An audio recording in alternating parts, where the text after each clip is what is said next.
Hello and welcome to The People's View. My name is David Schoenem and I'm your host on today's episode.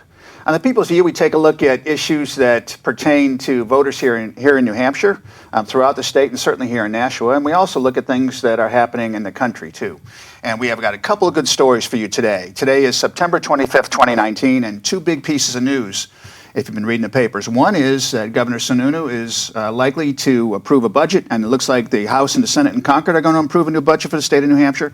And secondly, we have this story about the whistleblower on the Ukraine conversation with President Trump. Two big stories. I've got a couple of guests today to talk about these things. I'll let them introduce themselves. I'm Don LeBrun, former representative, former alderman, and now serving at the governor's request on the Board of Medicine. Excellent. Welcome. Hi, and I'm Steve Negron. I was a former representative from New Hampshire. Last time I was the Republican nominee for the 2nd Congressional District that challenged Ann Custer, and we're going after that again as well this time. So good to be here. Great. Thank you very much, both of you, for coming in. Let's talk briefly about, at least let's get into some of the details about what's going on with the budget here in New Hampshire.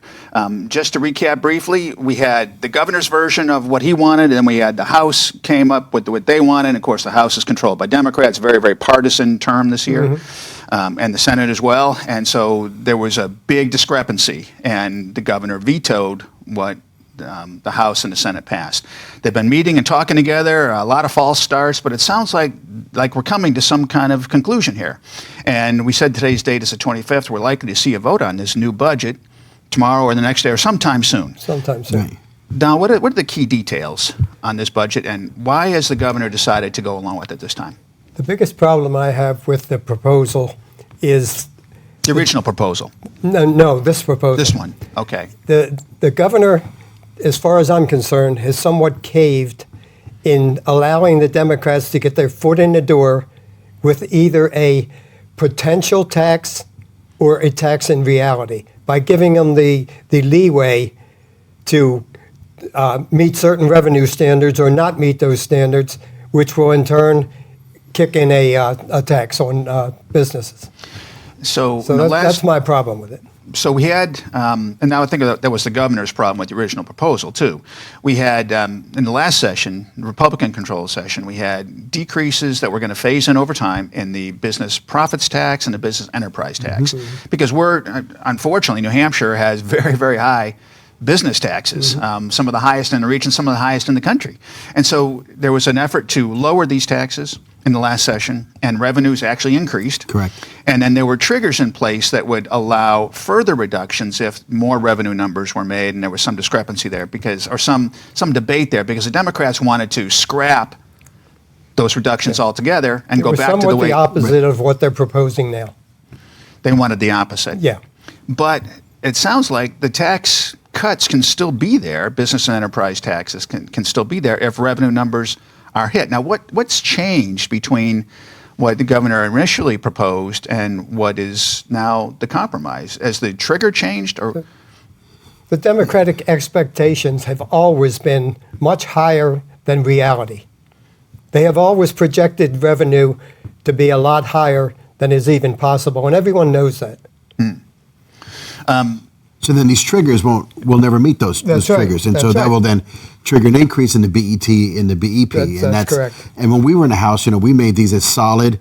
We were continually decreasing the BET and BEP, and revenue was going up. That's right. Which is the right equation, right? But because we lost the House, they threw these onerous triggers in there, and it's a slippery slope to what Don said.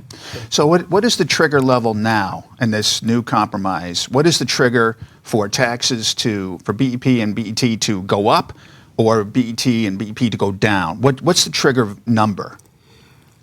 I thought it was like 106? 106 and 94. And 94. That's so the swing. A 6% increase or a 6% decrease away from the projected revenues, one way or the other.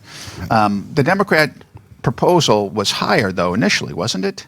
A higher than 6% trigger? It was in the original proposal, yes. It was a much higher trigger? Yeah. Okay.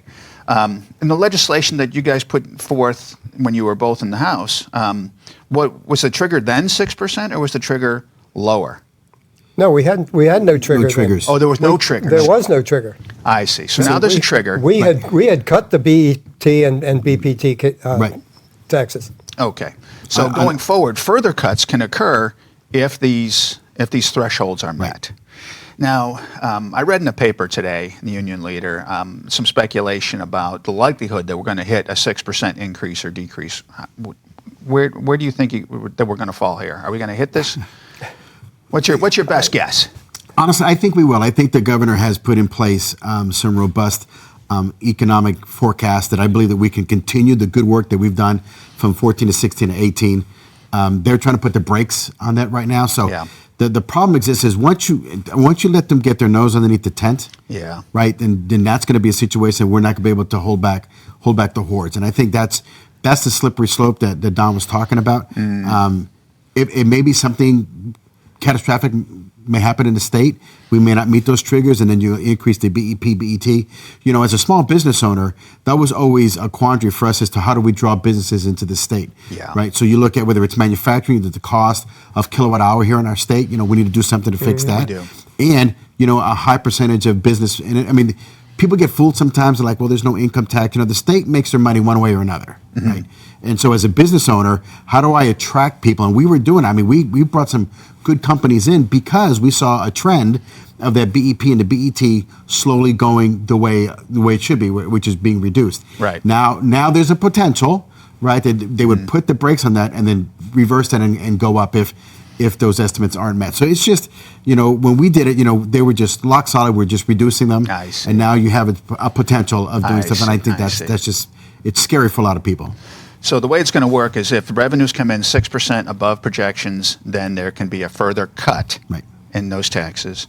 And if revenues come in 6% below those projections, then there can be an increase in tax. And frankly, when revenues are down, that means the economy is slowing down. The economy is slowing down. You don't want to raise taxes. That puts more pressure on the brake pedal. Frankly, Right. We don't want to be raising taxes in a shrinking economy.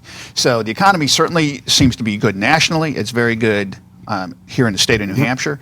So Right now it is. I would think that with the volume that we're seeing, the increases that developed when you guys were in the House, I think we're going to see the 6% growth in revenues. Right. And so I think we're going to see further cuts.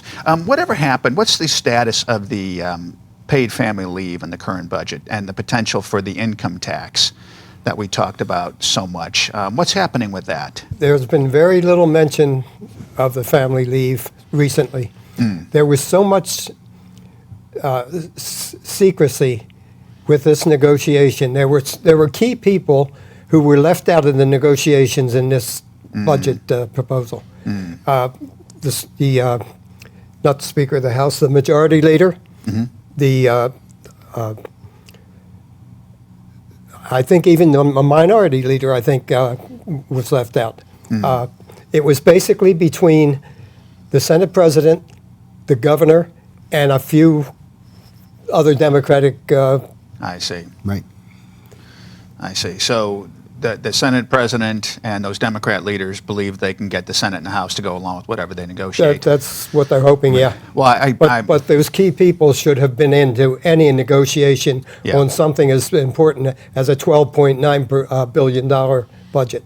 right, because now they're being asked to just basically sign up for it. Right. That's And exactly with, right. And with no time to really absorb and digest this Yeah. budget, right? I mean, it was dropped on them again, Yeah. you know, and all of a sudden, you know, they come out and said that there's agreement, Yeah. and there's a bunch of good, solid, conservative representatives that are shaking their head and scratching their head like, what happened? What happened? You know, how is there an agreement now when we didn't have a chance to go through it and with a fine-tooth comb? And I mean, and that's part of their job.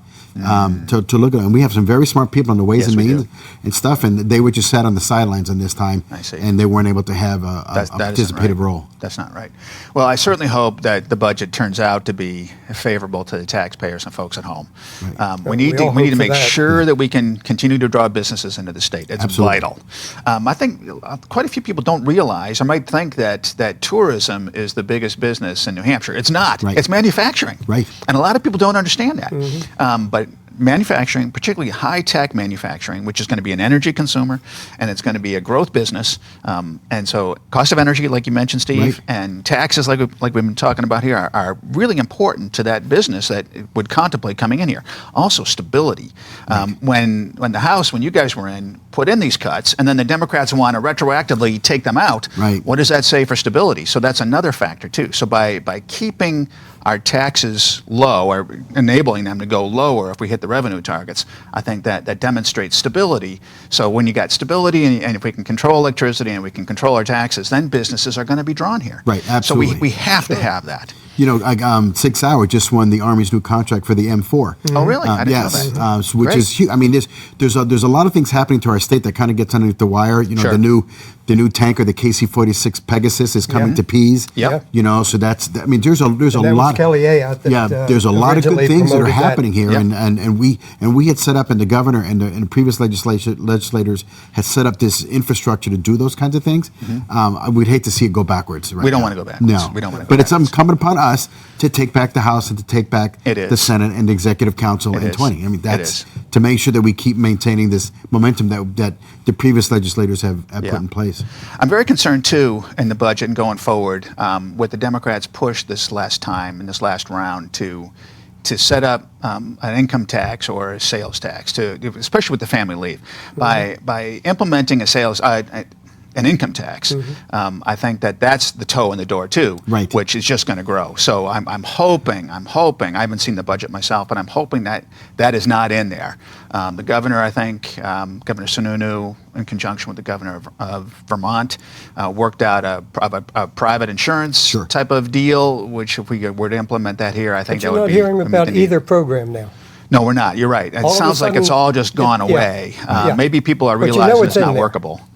You know, It's in there. definitely it's in there. Something is in there to do with family medical leave. Well, we'll see what I have happens. no with doubt that. about that. So let's keep an eye on that in the next couple of days. Oh, yeah. And in future episodes, maybe this whole thing's going to blow up again. Who knows? Well, you know, there's going to be, you know, when people actually start turning the pages, and there are some of those number wonks that love doing that. Yeah. And they get in there, they're going to find some stuff, and there's some herrings in there. Yeah. Clearly, you know, they may even slide some legislation in that budget that nobody had any chance. You know, there's an opportunity for them, and we just need to be very, very sharp-eyed right now. Yeah. There's always a marriage that goes on. There's somebody always marrying something to something else. Something non-germane ends up coming in there. Right. And with 200 or so pages of budget, Right. and it's being sprung on people, Yeah. you really don't have a chance to read through 200 pages and absorb what it's all about. No. Some of the language too. It isn't like it's Yeah. reading a Right. 200-page novel. Sure. You're reading a 200-page, where there's, That's true. you know, who knows? There could be multiple negatives, you know, nested Sure. negatives, and are you really voting or Absolutely. approving this thing or not? Page 1 Can't doesn't hardly say tell. what page 199 says. Correct. Right. Yeah. So which one is the more important page? Uh-huh. Good. All right. Well, thank you for the update on that. It's very important, and folks at home need to know that we're keeping an eye on this Right. for them as well. Now, the other thing we mentioned in our opening here is what's going on in Washington. A lot of times in the show, we don't really delve into the stuff in Washington because we got a lot to talk about here, right here in Nashua, right here in New Hampshire. But some of this stuff is just getting so out of control in It's like a Washington. movie. It's like a bad movie. But in the last couple of days, of course, this whole notion of this Ukrainian, you know, telephone call that President Trump had with the president of Ukraine, and some whistleblower that came out, it was food for the sharks that Right. are hungry for something to criticize Trump about. He talks often about witch hunts, you know, and you look at some of this stuff and you have to say, why are these stories being pursued so aggressively when they're not vetted? It makes it look like Correct. they're just proving his point. Right. They're proving his point that these are witch hunts. So what happened here? Let's kind of wind back a couple days, make sure folks understand what was the impetus or what's the genesis of this story? 4 words happened today. What's that? There was no pressure. Yes, that's true. Now, Steve, Yeah. you're hoping to go down to Yes, sir. Washington. Right. Tell us what your perspective Well, you know, is. first of Where all, did all this thing come it from? goes back. I think that there's still today, the Democrats are still angry that they believe that they were robbed in 2016, and so they're Right. still trying to find. As a matter of fact, as recently as a week ago, they were going back after Judge Kavanaugh. Yeah. For some other stuff, Yep. right? Which is, Yes. I mean, you already put this man and his family and his children through this horrendous hearing, right? When now you're finding out that a lot of people were propped up and said some stuff that wasn't true. So, that was in the background. Then all of a sudden now this whistleblower that comes up. Now, in my determination, in my understanding of whistleblower is somebody that has firsthand knowledge of a situation of fact or had heard something. This is not the case with this individual. And it's also directed at the intelligence community. Correct. It's not directed at someone who's not part of the intelligence community. That's so, right. So technically, the whistleblower legislation, the laws that we have out Right. there are about the intelligence community. That's right. Not about a leader. So Right. they've been throwing this term out there that really doesn't even apply, but let's just use it as a generic term. Right. So what did the whistleblower Well, say? the whistleblower, and Don and I were talking before we went on air, is that his or her name's going to come out, right? We don't know who it is. Who this, It will who definitely come out. And went to somebody, someplace in the legislature and said, I've got this information that the Inspector General won't release, to you. Now, the Inspector General has to do his own due process about what he can and cannot do, or she can and cannot do. One of the things is that, is this credible information? Does it rise to a level that then is to be protected? And the whole Whistleblower Act is to protect that individual that has information that is of importance, but that they're not going to be responded to. They're not going to have any backlash or any Sure. of those kind of things. Protect them. To protect them, absolutely. But the problem with this is that this person heard something from something else. Right. They don't have firsthand knowledge. Absolutely do They not did have not firsthand listen to this knowledge. So conversation. the firsthand knowledge And person, it's right, been proven they have bias. right, of one of the president's potential opponents. So, you start, it's just like what happened with the Mueller report, 18 months, $30 million, all these people that they interrogated and they questioned. They're just going down the same path. And then I believe Speaker Pelosi, when she said something yesterday, first of all, for an impeachment, to even think about impeachment, you have to have substance of a crime, right? There hasn't been anything. I mean, they said this stuff without Absolutely even nothing. reading the report that, Right. that was sent to them today. And so they're just trying to find, I think it was either Putin or Stalin or somebody said, you bring me an innocent man and I'll find him guilty of something, right? And that's what they're trying to do. And I believe right now that they're all in. They're trying to find something. And I believe the president is saying, you know what, fine. I'm running this country. Here's the report. This is the translation of what happened on that phone call. I have not read it all. Clearly, and certainly I would like an opportunity to do that, but I've read some snippets. It's just come out this afternoon. Right, and there's nothing Yeah. that I've seen in those things. There's nothing in there that says that the president was either coercing or quid pro quo or anything like that. But they're just Not at all. They're just chasing something in the hopes of finding something, and I think this is going to end up They're hoping they trip over something. sure by That's the accident. only way. Yeah. So we have the allegation that President Trump was withholding Right. funds for the purpose of putting pressure on the president of Ukraine to initiate an investigation into Joe Biden or the Biden family's involvement in Ukraine, Right. which apparently, at least some say, was certainly suspect. But that didn't really happen. Correct. We find that there's a lot of issues in Ukraine with credibility, with corruption A lot of anyway. corruption in Ukraine. And we don't want to Yeah. funnel money to some corrupt regime. We do this Absolutely. all the time in other places in the Right. world, and our money goes away, and taxpayers ask us, well, what happened to this money that we spent? Why didn't we Correct. spend it here? Well, we're spending it in places, hopefully to buy goodwill or maybe further democracy in the world, but we find out that there's corruption. So there's certainly history of corruption in Ukraine. Correct. And the Bidens may have been part of that. We don't Right. really know. We don't know. But certainly it sounds like, from a circumstantial evidence point Right. of view, that certainly happened. So the president wanted to make sure that Ukraine looks into corruption, and maybe said, the Bidens, for instance, are one of the families that may have been corrupt in there. I haven't read the transcript Right. either. But there was no coercion. They didn't, and the money flowed Right. to Ukraine. Yeah. Maybe based on assurances from the president of Right. Ukraine that they are working on their corruption. And today, also in the United Nations, President Trump and the president of Ukraine had a meeting and spoke. And what you said, Don, the president of Ukraine Yeah. stood by President was Trump no and said pressure. there was no pressure. He was very concise about it. Right. Right. He didn't hesitate to say it. So one of the parties, besides President Trump, who was party to the initial conversation, actually was there, was the president of Ukraine. And while we have the whistleblower who got his information somehow second or third Right. hand, wasn't there. So he's making an allegation where the parties that are involved say this didn't happen. Right. And it's just silly stuff. But I think that what we're seeing in Washington in the lead up to 2020 presidential election is just, like you say, they're off the cliff. They're just right. out of control, trying to find something. And the belief is that I think if they keep on saying it often enough, someone's gonna. Right. I believe they honestly don't think they can beat him at the polls. I believe that they can't do that. I think you're correct. And Absolutely. so they're trying to find any way, to take him off of his if his they course. can keep this going Sure. right on through the election, they think that's going to help them. Right. Well, you saw what happened with the Mueller report, like you Right. mentioned before. And if I were them, I was embarrassed for them. But they'll just keep on. They're on with the same story. They are. Nadler. They just keep going on Hillary with the came out same with a tweet story. today. What did she say? The same old stuff. That everything was against her. That everybody was plotting against her. So they're trying to keep So this she narrative still hasn't alive. given it. All right. I think she also said that they impeached my husband. They should impeach Trump.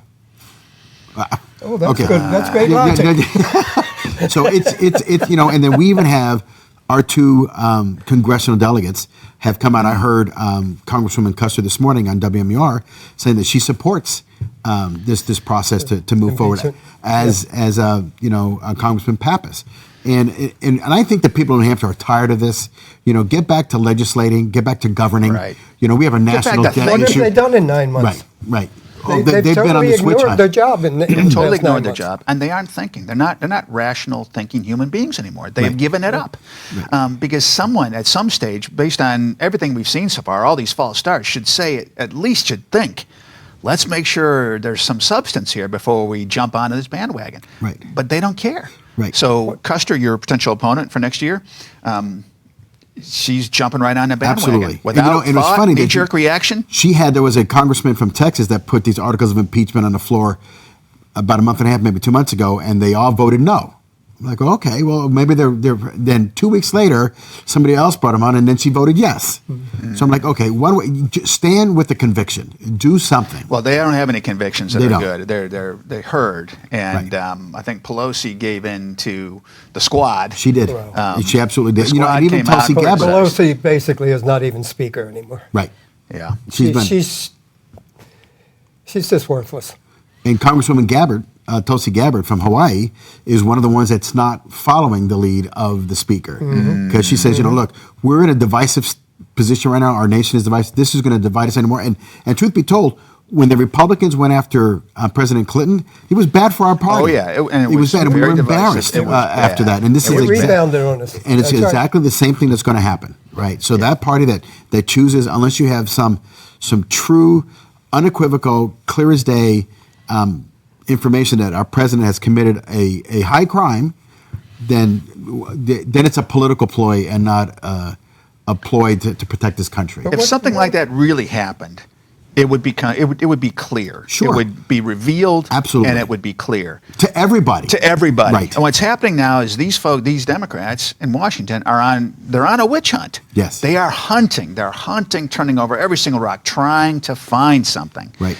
And they find something that their itching ears want to hear, and they start to run with it. And I don't know if their strategy is to understand that they're confusing the issues and just want to confuse voters, Right. or if they really believe that they found something. But it's just abundantly clear that they have never found anything. Right. How can they believe they found anything? They have no evidence whatsoever. No evidence to support their side whatsoever in any of this. Go all the way back to the Russian issue. Right. Yeah. They have no evidence whatsoever. Yeah. And they've got a whistleblower that has third-party information. Whatever happened to A biased whistleblower. Yeah. Whatever happened to the right to confront your accuser? Yeah. Yep. Good point. It's going true. to be very interesting to see who this supposed whistleblower is affiliated with. Is he affiliated with which candidate who's a potential rival? That's Right. all we've heard is that it's a potential rival. Yeah. Which candidate is this person affiliated with? Because they were clearly trying to hurt Trump in order to help their person. Sure. And It'd be interesting to see if it's someone from the whoever it is. I hope that we find out A, who it is, and B, who they're supporting, who they thought they were trying to help here. Right. Well, just like they did in the cabinet hearings that we found out after the fact that a lot of these people were propped up, Yes. right, with information Right. that was not true. That's right. Right. Right. They were coached. That's They were, and Manipulated. so it's the American people. I believe their eyes are opening up and saying, this is not the Democratic Party Right. that we thought it is Right. far left of that. Yeah, it's not the Democrat Party isn't. that people thought it was. Not at all, and especially when they're it's just like they did in a more smaller microcosm in the State House, right? It's undoing everything we did. Mm-hmm. It isn't with original ideas and original thought and things to make the state better, push it forward. It's just that we didn't like it when you were in the majority, and all that legislation that we put through, we're going to undo it now. The same thing's happening locally. With the last election here in the municipality of Nashua in 2017, now we of course have elections coming up this fall. It was supposed to be nonpartisan. It became very partisan under the current administration, and they're not managing the city well. We've got big issues with the assessing department, with other departments, huge issues, and yet we got a one-party system. We got the Board of Aldermen controlled by the other party, by the Democrats, and it's just a disaster. So folks' taxes are going up, spending's going up, and it's just a mess. Right. So we have to try to reverse all these things on all these levels. Debate is always a two-side issue. Right. It's never one-sided. And right now, what you have with the Board of Aldermen is just compliance to whatever the mayor wants. Right. And that's not good debate. That's not good for the residents. No. Yeah, because the other side doesn't have a voice No voice whatsoever. at all. And it shouldn't be that way with one party, either party. Right. No. In complete No, control. it doesn't matter There's whether gotta be it's some kind of Republican or balance. Democrat. Right. That's right. Guys, we're almost out of time here. It's 27 minutes. It goes by very fast. I Very really enjoyed the fast. conversation today. These two topics, I hope that folks at home are paying attention. Clearly, there's a lot of passion about how money is being spent in the state. There's a lot of passion about what's going on in Washington. A lot of times we don't touch on that here. We're trying to stay with the local focus, but these things are heating up, and it's in the newspaper every single Absolutely. day. So thank you both for coming in. And I want to thank you folks at home for tuning in. You're watching The People's View. I'm your host, David Schoeneman, here with Don LeBrun and Steve Negron, candidate for Congress in next year. So thank you for tuning in, and we'll see you next time. Thank you, David. Thank you.